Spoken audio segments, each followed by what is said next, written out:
Hello guys, hope you are preparing well for your upcoming exams. और कई सारी queries आई हमारे पास कि सर एलिजिबिलिटी क्राइटेरिया क्या है एसिक डेप्यूटी डायरेक्टर के लिए। हालांकि पहले भी हम बना चुके हैं इस विषय पे वीडियो, लेकिन फिर भी बहुत सारी क्वेरीज आ रही हैं, खासकर जो क्लरिकल कैडर में है कि सर हम लोग अप्लाई कर सकते हैं इसके लिए या नहीं। तो थोड़ी सी रिसर्च करी और कुछ हमारे जो कमेंट भी हुआ था हमारे एक वीडियो पे, तो उसकी मदद से हमने थोड़ा सा रिसर्च किया और एक जानकारी लाए हैं आपके लिए कि जब यूपीएससी ईपीएफओ ने डिप्टी डायरेक्टर की पोस्ट के लिए वैकेंसी निकाली थी 2009 में, तब भी तकरीबन कुछ ऐसी ही सिचुएशन थी, लोग तब भी अनक्लियर थे कि हम भर सकते हैं या नहीं। तो उसी के बेसिस पे थोड़ा सा एनालिसिस किया है हमने। उम्मीद है कि आपके लिए फ्रूटफुल साबित होगा। और वीडियो शुरू करने से पहले बता दूं कि जो हमारा कोर्स है, कई लोगों ने कहा था कि सर आपका कोर्स की डिटेल नहीं दिख रही है, तो एक बार आप चाहो तो इसका स्क्रीनशॉट ले सकते हो। ये सारे कोर्सेज हुए हमारे और ये उसको परचेज़ करने का तरीका है, तो आप अगर इंटरेस्टेड हैं तो परचेज़ कर सकते हैं।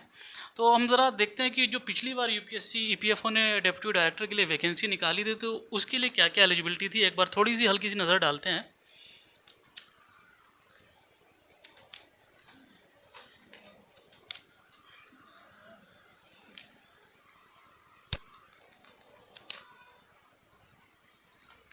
ये देखिए, जो पिछली बार 2009 की बात है, ये 2009 में यूपीएससी ने वैकेंसी निकाली थी यूपीएससी के लिए, इसी सेम पोस्ट के लिए 71 शायद वैकेंसी थी तब उस टाइम। और ये देखिए मैंने हाईलाइट कर रखा है। एक्चुअली हुआ क्या था मैं बताता हूँ आपको। उन्होंने वैकेंसी निकाली थी, उसके बाद एग्ज़ाम लिया और फिर किसी व्यक्ति ने केस डाला था इस पर। केस क्यों डाला था ये भी आगे डिस्कस करेंगे। तो ये उसी का जजमेंट है। तो 2009 में उन्होंने वैकेंसी निकाली थी। ये देखिए, अब the applicants are aspirants to be appointed on the post of deputy director in the ESIC. Same post के लिए वैकेंसी निकाली थी जो उन्होंने अभी निकाली थी। और क्वालिफिकेशन क्या रखी थी एक बार देखते हैं। A degree of recognised university, बिल्कुल अभी की तरह। लेकिन जो दूसरा पार्ट है ना बी, वो देखिए उन्होंने क्या रखा था, about 5 years experience in a responsible capacity in a government और quasi government organisation, corporation, government undertaking, local body और इन अ शेड्यूल्ड बैंक। इसको कंपेयर करें आप अभी की नोटिफिकेशन से, तो थोड़ा सा अंतर पाएंगे आप। इसमें उन्होंने क्या किया था कि अबाउट 5 years, उन्होंने एक तो एग्जैक्ट नहीं बताया था कि कितने का एक्सपीरियंस चाहिए, अबाउट लिख दिया। अब अबाउट में 1 साल का भी हो सकता है, 2 साल का भी हो सकता है, 3, 4, 5 कुछ भी रह सकता है, क्योंकि अबाउट लिखा है कि 5 साल तक का एक्सपीरियंस चाहिए। 5 साल का नहीं, 5 साल तक का एक्सपीरियंस मांगा था उन्होंने। और ये जो शब्द है ना, ये रेस्पॉन्सिबल कैपेसिटी, ये बड़ा ही कंफ्यूजिंग सा एक शब्द था, रेस्पॉन्सिबल कैपेसिटी, क्योंकि इसको डिफ़ाइन करना बहुत मुश्किल है कि आप जिस पोस्ट में उसको रेस्पॉन्सिबल कहा जा सकता है कि या फिर नहीं। और इसी की वजह से बाद में केस हुआ था इस पर। आगे देखते हैं कि क्या था रेस्पॉन्सिबल कैपेसिटी का मैटर। और बाकी सेम वही है। प्राइवेट एक्सपीरियंस इन्होंने पहले भी नहीं मांगा था, पहले भी इन्होंने गवर्नमेंट, क्वासी गवर्नमेंट ऑर्गेनाइजेशन और यही सब मांगा था। और हालांकि पिछली बार इन्होंने शेड्यूल बैंक मेंशन कर रखा था। इस बार अगर की नोटिफिकेशन अगर आप देखें तो उन्होंने बैंकिंग के बारे में मेंशन नहीं किया है, एडमिनिस्ट्रेटिव, अकाउंट, और मतलब सेग्रीगेट कर दिया है उन्होंने। पिछली बार उन्होंने ऐसा कुछ सेग्रीगेशन नहीं करा था, खाली एक रेस्पॉन्सिबल कैपेसिटी पे अबाउट 5 year एक्सपीरियंस मांगा था। हालांकि शेड्यूल्ड बैंक उन्होंने मेंशन किया था क्लियर कट, लेकिन इस बार उन्होंने ऐसा कुछ भी नहीं किया। तो हुआ क्या कि जब उन्होंने ये नोटिफिकेशन निकाली तो बहुत सारे लोगों ने फॉर्म भरा। आप नीचे देख रहे होगे, जब फॉर्म भरा और लोग एग्ज़ाम देने गए तो उनको पता चला कि जो person as a peon, driver या फिर लोअर डिवीज़न क्लर्क, स्टेनोग्राफर की जॉब कर रहे थे, उन्होंने भी उस फॉर्म को भरा हुआ है। तकरीबन 16,000 शायद लोगों ने फॉर्म भरा था उस टाइम पे 71 पोस्ट के लिए। तो उसमें ये सारे लोग भी शामिल थे। क्यों? क्योंकि कुछ भी क्लियर कट नहीं था, कुछ भी यूपीएससी ने मेंशन नहीं करा था। उन्होंने खाली इतना बोला कि मैं 5 साल तक का एक्सपीरियंस चाहिए इस रिस्पॉन्सिबल कैपेसिटी में इसमें। तो इन सब लोगों ने एग्ज़ाम दिया। एग्ज़ाम देने के बाद जब ये लोग सेलेक्ट हुए और यूपीएससी ने जब उसको स्क्रूटनाइज़ करा, तब यूपीएससी ने इन लोगों को, जो उनकी एलिजिबिलिटी क्राइटेरिया में नहीं बैठते थे, उनको बाहर कर दिया। और जो उनकी एलिजिबिलिटी क्राइटेरिया में बैठते थे उनको उन्होंने सिर्फ इंटरव्यू के लिए कॉल किया। तो इसी बात पे केस हुआ था कि उन्होंने कैसे इसको बाहर कर दिया। उन्होंने क्या कंडीशन अप्लाई करी कि कुछ लोग बाहर हो गए और कुछ लोग एलिजिबल हो गए। तो जब केस हुआ तो अब यूपीएससी ने बताया कि जो ऐसे पर्सन, आप इसको देखिएगा, ये उन्होंने लिखा हुआ है कि जब उस पर केस हुआ तो यूपीएससी ने जो अपना जवाब सबमिट करा था, उनका ये कहना था कि जो ग्रेड पे 4200 या फिर उससे ऊपर की जॉब में थे, जो ग्रेड पे 4200 या इससे ऊपर की जॉब में थे, उन्होंने उनको सेलेक्ट किया। उन्होंने ये माना कि वो पर्सन जो है, जो 4200 ग्रेड पे या उससे ऊपर पे काम कर रहे थे, वो एक रिस्पॉन्सिबल पोजीशन पे काम कर रहे थे। और जो एक्सपीरियंस मांगा उन्होंने, वो मिनिमम 4 साल का मांगा। जो 5 साल तक का उन्होंने बोला था, उसमें उन्होंने 1 2 3 साल वालों को रिजेक्ट कर दिया और ये बोला कि जिनका एक्सपीरियंस 4 या उससे ऊपर का है, उन लोगों को हमने एलिजिबल माना है इस विषय में। और ये जो 4200 ग्रेड पर क्राइटेरिया था, ये उन्होंने रिस्पॉन्सिबल पोजीशन के लिए चुना गया था। हालांकि उन्होंने ये भी कहा कि ये जो एक्सपीरियंस है, जैसे लेक्चरर का हुआ या टीचर का हुआ या मास्टर्स का हुआ, एडवोकेट हुआ, junior clerk, LDC, UDC, cashier, junior accountant, research associates, LIC career agent, NGO, NSS, Yuva Kendra experience, stenographer, doctor, family counsellor, इनका एक्सपीरियंस उन्होंने काउंट नहीं करा। और उन्होंने सिर्फ इसका एक्सपीरियंस काउंट करा था। ये देखिए, any person in the pay scale of 5500 से 9000, जो कि रिवाइज हो गई थी 4200 grade pay, and minimum experience of 4 equal to years and above in supervisory capacity. Supervisory capacity में जो था उसका एक्सपीरियंस उन्होंने काउंट किया। Is treated as having experience in responsible position. इस शब्द को ध्यान में रखिएगा, रेस्पॉन्सिबल पोजीशन, जिसको जो 4200 से ऊपर ग्रेड पे वाला था या 4200 वाला था, उसको एज अ रेस्पॉन्सिबल पोजीशन उन्होंने माना। और उससे नीचे के जो पोजीशन थे, जैसे कि क्लर्क हुआ, एलडीसी, यूडीसी, अकाउंटेंट, जो 4200 से नीचे के थे, उनको उन्होंने एक्सपीरियंस में नहीं माना। ठीक है, और आगे बढ़ते हैं, देखते हैं कि और इसमें कुछ काम का है अपने। हालांकि आपको बता दूं कि ये जो केस किया था, ये गवर्नमेंट जो कोर्ट थी उसने न्यूट्रल डिसीजन दिया। उसने यूपीएससी को भी सही माना और इस प्ली को डिक्लाइन कर दिया था। उसने इसके अगेंस्ट में कुछ भी नहीं बोला था। ये देखिए, ये जो उन्होंने निकाला था अपना notification, degree of recognised university about 5 years experience in responsible capacity. पिछली बार उन्होंने मेंशन किया था इस चीज़ को, रेस्पॉन्सिबल कैपेसिटी को। बाकी इस चीज़ें वही थी, उन्होंने 4200 ग्रेड पे को मांगा। और ये उन्होंने बताया कि उन्होंने किस किस एक्सपीरियंस को काउंट किया। जैसे कि अगर आप पहले क्लर्क में थे, फिर क्लर्क से प्रमोट होकर आप ऑफिसर में गए, तो उन्होंने किस एक्सपीरियंस को काउंट करा? सिर्फ ऑफिसर वाले को।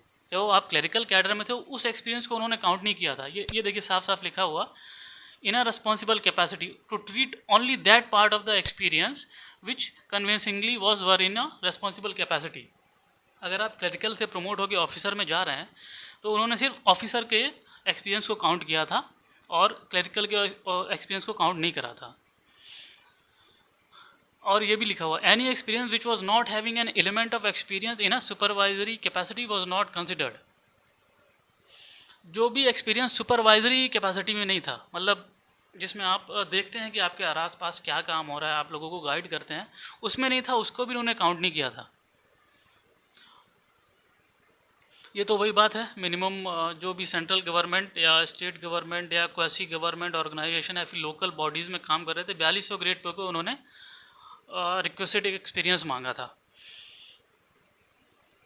और ये भी देखिए,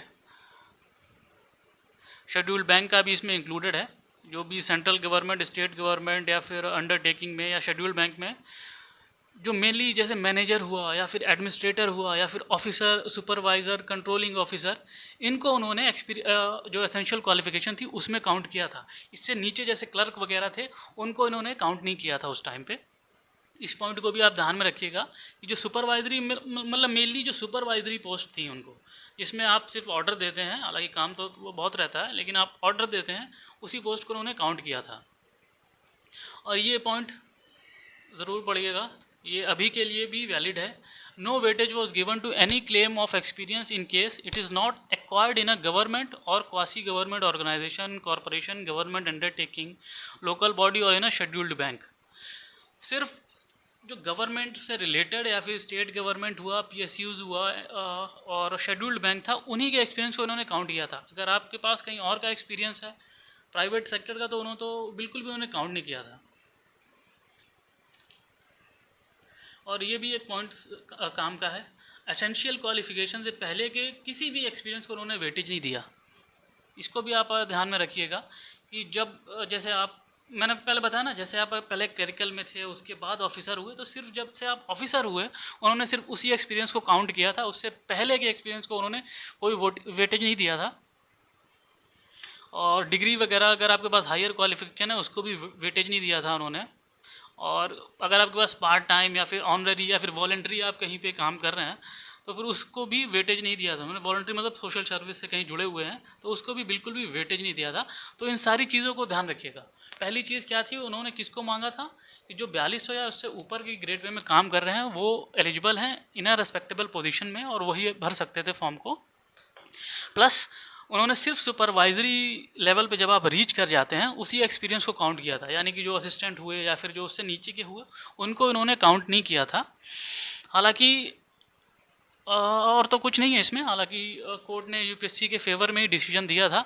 लेकिन अगर इस नोटिफिकेशन को इस बार की नोटिफिकेशन से आप कंपेयर करेंगे तो कुछ चीज़ें अलग पाएंगे। अलग क्या पाएंगे, जैसे पिछली बार उन्होंने जो शब्द मैंने आपको बार बार गौर करने के लिए बोला था, इन अ रेस्पॉन्सिबल पोजीशन, वो इस बार के नोटिफिकेशन में मेंशन्ड नहीं है। जो 4200 ग्रेड पे का क्राइटेरिया वो लेके आए थे वो उन्होंने मेंशन किया था in case of respectable position, कि जिसके पास 4200 ग्रेड पे है उससे ऊपर की जॉब है वो in a responsible, sorry not respectable, in a responsible position है वो, यानी कि वो किसी काम के लिए रेस्पॉन्सिबल हेल्ड किया जा सकता है ना। अगर आप किसी काम की जिम्मेदारी के लिए, जैसे आप ब्रांच हेड हैं कहीं के, ब्रांच मैनेजर हैं, तो आपको अगर कुछ लोन डिफ़ॉल्ट होता है तो आपको हेल्ड किया जा सकता है रेस्पॉन्सिबल के लिए, तो वो रेस्पॉन्सिबल पोजीशन कहलाता है। लेकिन इस बार की नोटिफिकेशन में इन्होंने ऐसा कुछ भी मेंशन नहीं किया है कि वो रेस्पॉन्सिबल पोजीशन पे हो। उन्होंने सिर्फ इतना मेंशन किया कि उसके पास 3 साल का, पिछले बार तो 5 साल का था, इस बार उन्होंने साफ साफ मेंशन किया कि 3 साल का एक्सपीरियंस होना चाहिए उसके पास एडमिनिस्ट्रेशन में या फिर अकाउंट में या फिर इंश्योरेंस में या फिर किसी और सेक्टर में, लेकिन गवर्नमेंट वगैरह का होना चाहिए। तो मेरे हिसाब से कि जो असिस्टेंट वगैरह भी हैं या जो क्लरिकल में भी काम कर रहे हैं कहीं पर भी, जैसे कि आपका अकाउंट सेक्शन हुआ तो वो भी इसके लिए एलिजिबल हैं। जैसे कि अगर पिछली बार आप देखो, पिछली बार 2009 में जिन लोगों का सिलेक्शन हुआ था, एक छोटी सी लिस्ट है हमारे पास, आप इसको चेक करिए। ये देखिए, ये लोग डेप्यूटी डायरेक्टर की पोस्ट के लिए सेलेक्ट हुए थे 2009 में। इसमें अगर आप देखें तो ये सब तो ऑडिट एंड अकाउंट ऑफिसर हैं, इनकी 4200 ग्रेड पे से ऊपर रहती है। ये असिस्टेंट ऑडिट ऑफिसर हैं और ये सेक्शन ऑफिसर हैं। और ये देखिए आप, सीनियर टेक्निकल असिस्टेंट है ना, he is senior technical assistant. हालांकि सीनियर टेक्निकल असिस्टेंट की ग्रेड पे 4200 से ऊपर होती, इसीलिए उनको रिस्पॉन्सिबल उन्होंने उसमें कैटेगरी में माना। लेकिन इस बार उन्होंने ऐसा कुछ भी मेंशन नहीं किया है कि सिर्फ रिस्पॉन्सिबल कैंडिडेट्स ही उसमें एलिजिबल हैं। इस बार वो शब्द जो पिछली बार उन्होंने ऐड किए थे ना, ऐसा कुछ भी ऐड नहीं किया है। तो हम ये मान के चल सकते हैं कि अगर आप असिस्टेंट भी हैं किसी सेक्शन में, तब भी आप अगर एलिजिबल बैठते हैं, आप अकाउंट सेक्शन में काम करते हैं, जैसे कि ऑडिट ऑफिस जो अकाउंट ऑफिसर होते हैं उनके अंडर में भी कई सारे असिस्टेंट काम कर सकते हैं। टैक्स असिस्टेंट भी रहते हैं हमारे इनकम टैक्स डिपार्टमेंट में, जो एसएससी के थ्रू जाते हैं, 2800 ग्रेड पे रहती है शायद, तो वो भी इसके लिए एलिजिबल हैं, है ना। क्योंकि इस बार ऐसा रेस्पॉन्सिबल जो उन्होंने पिछली बार ऐड किया था ना, इन अ रेस्पॉन्सिबल पोजीशन, वैसा उन्होंने कुछ भी ऐड नहीं किया है। हालांकि इसमें बाकी सब आपको अकाउंट ऑफिसर ही दिखेंगे, सेक्शन ऑफिसर वगैरह, सिर्फ यही एक असिस्टेंट दिख रहे हैं। तो अंदाज़ा लगा सकते हैं कि इस बार जो असिस्टेंट हैं या फिर लोअर लेवल में भी काम कर रहे हैं वो भी इसके लिए एलिजिबल हैं। हालांकि बैंक क्लर्क के केस में ऐसा नहीं कहा जा सकता, थोड़ा सा डाउट है उसमें। तो हालांकि अगर आप बैंक में एज अ मैनेजर काम कर रहे हैं, एज ए ऑफिसर काम कर रहे हैं और आपके पास 3 साल का एक्सपीरियंस है, तो काफ़ी ज़्यादा चांसेस हैं कि आप एलिजिबल हैं, उस फॉर्म को भर सकते हैं और ज़्यादा दिन भी नहीं बचे हैं। तो अगर आपने अभी तक अपना माइंड मेकअप नहीं कर पाया तो एक बार तैयार हो जाइए। अच्छा फॉर्म है, बहुत अच्छी अपॉर्चुनिटी है ना। पिछली बार अगर आप देख रहे हो तो भले ही फॉर्म ज़्यादा थे 15,000, लेकिन इस बार जो उन्होंने क्लियर कट मांगा हुआ है, बताया हुआ, तो कोई कन्फ्यूजन नहीं होना चाहिए। तो फिर भी आप इतना मान के चलिए, इतने लोग फॉर्म भरेंगे ही भरेंगे, कंपटीशन भी थोड़ा सा रहेगा। हालांकि बराबर का मौका है सबके पास, क्योंकि ये मान के चलिए कि इस जॉब को ज़्यादातर वही लोग भरेंगे जो किसी काम में हैं, तो सबके पास बराबर का मौका है ना। आप मेहनत करेंगे तो डेफिनेटली एक पोस्ट आपकी हो सकती है, और काफ़ी सारी पोस्टर भी हैं आजकल, इतनी पोस्ट निकलना काफ़ी मुश्किल है, और एक ग्रेड ए की जॉब है ये, इसको भरिए आप। और अगर कोई भी कन्फ्यूजन हो तो आप एक बार यूपीएससी को फ़ोन करके या ईमेल करके भी जवाब मांग सकते हैं। हालांकि बहुत मुश्किल है कि वो जवाब दें, लेकिन मुझे लगता है कि जैसे इस बार का जो नोटिफिकेशन है और वो टर्म उन्होंने इंक्लूड नहीं किया कि इन अ रिस्पॉन्सिबल पोजीशन, तो those who are working as an assistant और in the clerical cadre, I suppose that they are also eligible for the same, they also can apply. और जो officer में है definitely they can apply. तो आप इसको apply करिए। Syllabus थोड़ा सा बड़ा ज़रूर है, लेकिन अगर आप एक स्ट्रैटेजी फॉलो करके इसको पढ़ाई करेंगे तो मुझे नहीं लगता कि इतनी ज़्यादा मुश्किल होगी आपको। और इससे रिलेटेड अगर आपको कोई भी डाउट हो तो आप हमें ईमेल कर सकते हैं। और अगर सब्जेक्ट से रिलेटेड आपको कोई हेल्प चाहिए हो तो डेफिनेटली जो हमारा कोर्स है आप वो परचेज़ कर सकते हैं। मैं एक बार फिर से दिखा देता हूँ आपको।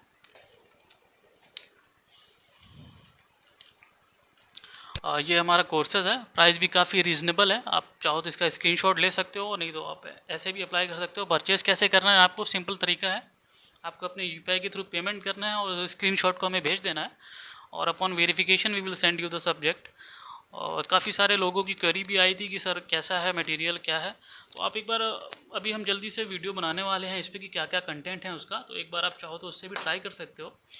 हालांकि एप्लीकेशन से रिगार्डिंग मैं एक बार और कह रहा हूँ कि 2 सितंबर इसकी लास्ट डेट है, तो ज़्यादा लेट मत करिए और आप अपना माइंड मेकअप कर लीजिए और इस फॉर्म को भरिए। और मैंने जैसा बताया कि असिस्टेंट जो है वो भी एलिजिबल होने चाहिए मेरे हिसाब से।